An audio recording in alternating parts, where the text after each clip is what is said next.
Hello everyone, welcome back to my YouTube channel. आप सभी के लिए ये इम्पोर्टेंट वीडियो है कि जिन बच्चों का सीटेक पेपर 14 और 15 दिसंबर को हो चुका है कि अब क्या करें, और जिन बच्चों को लगता है कि हमारा 1 या 2 नंबर से फिर से रह गया है, उन बच्चों के लिए भी ये वीडियो इन्फॉर्मेटिव है।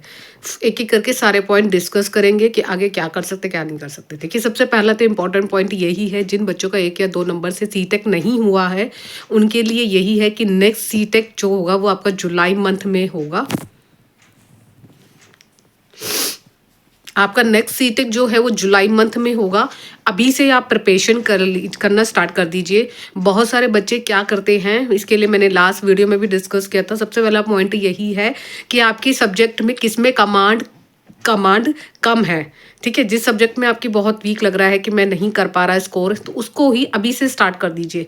देखिए, आप थोड़ा थोड़ा करके पढ़ोगे तो आपको ज़्यादा बेनिफिट मिलेगा। अगर आप एकदम से सब कुछ पढ़ने लग जाओगे तो आपको कोई बेनिफिट नहीं मिलेगा, फिर वही 1 या 2 नंबर से रह जाएगा। नेक्स्ट सीटेक जुलाई में ही होगा और आपके पास अभी मिनिमम बहुत टाइम है। आप थोड़ा थोड़ा पढ़िए, ये नहीं है कि आप एकदम से एक दिन सारा 6 घंटे पढ़ने लग जाओ, नहीं। सीटेक एक क्वालिफाइड एग्जाम है, उसका लेवल की जो क्वेश्चन है, मैंने क्वेश्चन भी देखा है, उसके बारे में भी डिस्कस करूंगी। देखिए, क्वेश्चन का जो पैटर्न होता है वो आपकी समझ पे डिपेंड करता है कि आप उस अकॉर्डिंग क्वेश्चन में क्या सोचते हो। अगर एज ए टीचर सोचोगे बच्चों के बारे में तभी आप क्वेश्चन कर पाओगे, अदरवाइज नहीं कर पाओगे। वही 1 या 2 नंबर से हर बार आओगे, तो कोई बात नहीं, इस बार फिर दोबारा अगेन तैयारी कीजिए। और जिन बच्चों का नेक्स्ट पॉइंट है कि जिन बच्चों का सीटेक का लग रहा है कि हमारा पास हो जाएगा, उनके लिए बहुत सारी अपॉर्चुनिटी आने वाली है गवर्नमेंट जॉब के लिए। देखिए, यहाँ पे 2 ऑप्शन खुल जाते हैं आपके लिए। अगर आपका सीटेक क्वालिफाइड होता है तो first option is private job, second option is government job. ये तो आपकी चॉइस है कि आप कौन सा चूज करना चाहते हैं। फर्स्ट, अगर आप प्राइवेट जॉब में जाना चाहते हैं तो पीआरटी, टीजीटी, पीजीटी आराम से वैकेंसी आती है। और वैकेंसी के लिए भी मैं अलग से वीडियो बना दूंगी, किन जिन बच्चों में किस किस चीज़ के लिए अप्लाई कर सकते हैं, कौन कौन से स्कूल में भर सकते हो, चाहे दिल्ली के हो चाहे अदर स्टेट के, किसी भी स्टेट के हो, तो आपको कैसे अप्लाई कर सकते हो, कब निकलती है वैकेंसी, इसके बारे में हम अलग से वीडियो में डिस्कस करेंगे। अब आता है जिन्होंने गवर्नमेंट जॉब की तैयारी करनी है। देखिए, अब तो आपने टारगेट बना ही रखा होगा कि आपको किस प्रोफाइल में जाना है। देखिए यार, टीचिंग में जाना है या नॉन टीचिंग में जाना है, तो डिपेंड करता है। कई बार बच्चे होते हैं कि टीचिंग में इतना सीटेक तो दे के रख लिया, लेकिन कई बार उनका माइंड चेंज हो जाता है, डाइवर्ट होता है। उसके बारे में भी सबसे पहले हम टीचिंग के बाद में करते हैं गवर्नमेंट टीचर कैसे बन सकते हैं, क्या नहीं बन सकते। देखिए, आपने सीटेक क्वालिफाइड कर लिया। सीटेक क्वालिफाई करने का मतलब यही है कि आपके आगे ऑप्शन खुल गए हैं कि एग्जाम देना है गवर्नमेंट जॉब के लिए। देखिए, हर स्टेट में अलग अलग रूल एंड रेगुलेशन है।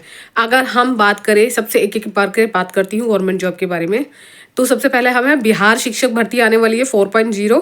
सेकेंड थिंग, DT+B के बारे में बात हो रही है कि DT+B में पीआरटी की जॉब के लिए वैकेंसी आने वाली है। अभी बाकी भी आएगी या जाएगी, वो तो नोटिफिकेशन के ऊपर है।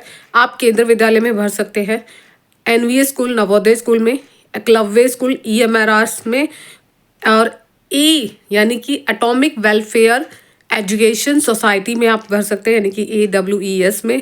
इसके अलावा भी अदर स्टेट में, जैसे जैसे हो गया RPS बिहार, जैसे झारखंड में हो गया, या फिर आपका राजस्थान में हो गया, तो इनके लिए आप अप्लाई कर सकते हो।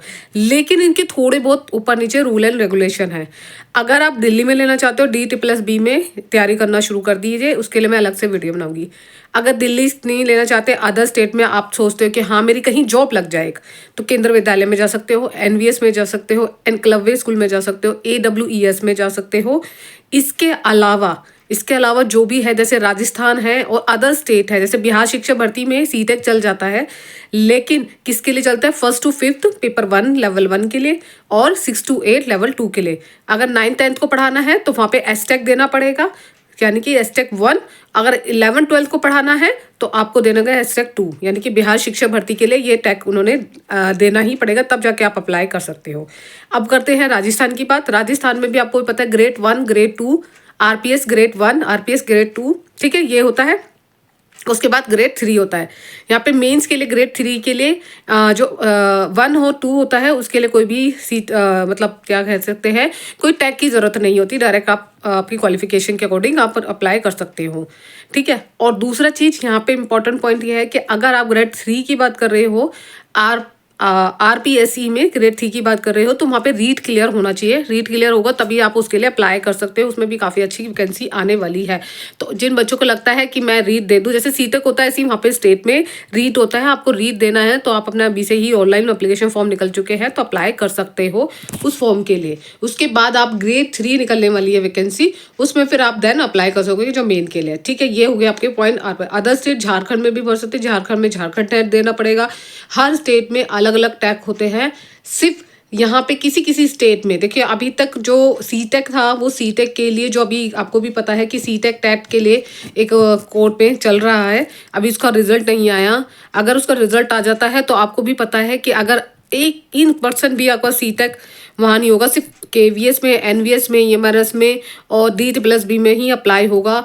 अगर हो गया तो, वैसे होना नहीं चाहिए ये सिस्टम, मुझे समझ नहीं आता कि ये गलत है कि अगर आप सीटेक इतना बड़ा क्वालिफाइड एग्जाम करते हैं, हर centre teacher eligibility test clear करते हैं, उसके बाद अदर स्टेट देना, मेरे को लगता है गलत है ये।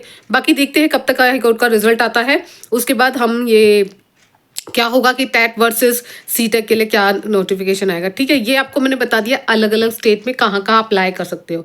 देन थोड़ा बहुत प्राइवेट जॉब में बता देती हूँ, क्योंकि बहुत बच्चों को प्राइवेट जॉब भी करनी होती है कि हमारे पास सोर्स ऑफ इनकम मिल जाए, हमें टीचिंग करने का एक जरिया मिल जाए। टीचिंग यानी कि आप प्रोफेशनली आप एक टीचर बनने जा रहे हो तो टीचर बनने में कैसे पढ़ा सकते हो, तो fresher as a private job में करते हैं। प्राइवेट जॉब के लिए आपको बहुत सारे न्यूज़पेपर आते हैं, एक तो हिंदुस्तान टाइम्स, एक टाइम्स ऑफ इंडिया।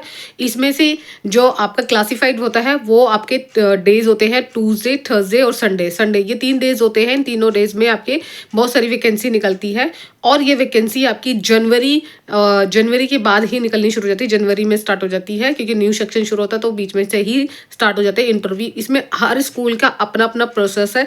कई स्कूलों में इंटरव्यू लेते हैं, रिटन टेस्ट लेते हैं, फिर डेमो लेते हैं, फिर देन ये। तो ये आपको मैं नॉर्मली ही बता रही हूँ कि एक ये प्रोसीजर होता है उनका। ठीक है, अगर आप इसके अलावा आर्मी पब्लिक स्कूल में जाना चाहते हैं या फिर आपका और भी स्टेट है, जो भी बहुत सारे स्कूल ऐसे हैं, आर्मी पब्लिक स्कूल के लिए मैं थोड़ा सा और बता देती हूँ। वहाँ पे एक OST ऑनलाइन स्क्रीनिंग टेस्ट होता है, उस टेस्ट में आपके एग्ज़ाम देना होता है। वो एग्ज़ाम में अगर क्लियर करते हो, और उसका भी क्राइटेरिया दे रखा है, अगर इन केस आप 40% आते हैं, यानी कि आपके 80 मार्क्स आते हैं, 200 पेपर का होता है, 80 मार्क्स आते हैं, तो आप कॉन्ट्रैक्ट टीचर के लिए अप्लाई कर सकते हो। वहाँ पे भी इंटरव्यू देना होता है। ठीक है, एंड देन अगर आपके 50% मार्क्स आते हैं, यानी कि 200 में से 100 मार्क्स आ गए, तो आप वहाँ पर रेगुलर पोस्ट के लिए अप्लाई कर सकते हो। उसके लिए भी इंटरव्यू, डेमो, रिटन टेस्ट और आपका सब होता है। ठीक है, ये बता दिया मैंने प्रोसेस। इसके अलावा आप क्या कर सकते हैं, DT+B के लिए, KVS के लिए और जो भी है स्टेट के लिए, इनके लिए अलग से वीडियो बनाऊंगी एक एक करके सबके बारे में, ताकि डिटेल में आपको बता सकूं क्या एलिजिबिलिटी होती है, क्या हमारी एज लिमिट होती है, क्या क्वालिफिकेशन चाहिए होती है, सीटेक के लिए क्या चाहिए होता है, मार्क्स प्लस आप कैसे पढ़ाई कर सकते हो, तो उसमें सारी डिटेल बताऊंगी। आज की वीडियो में इतना ही। अगर ये वीडियो इन्फॉर्मेटिव लगी तो लाइक, शेयर, सब्सक्राइब करना ना भूलिए।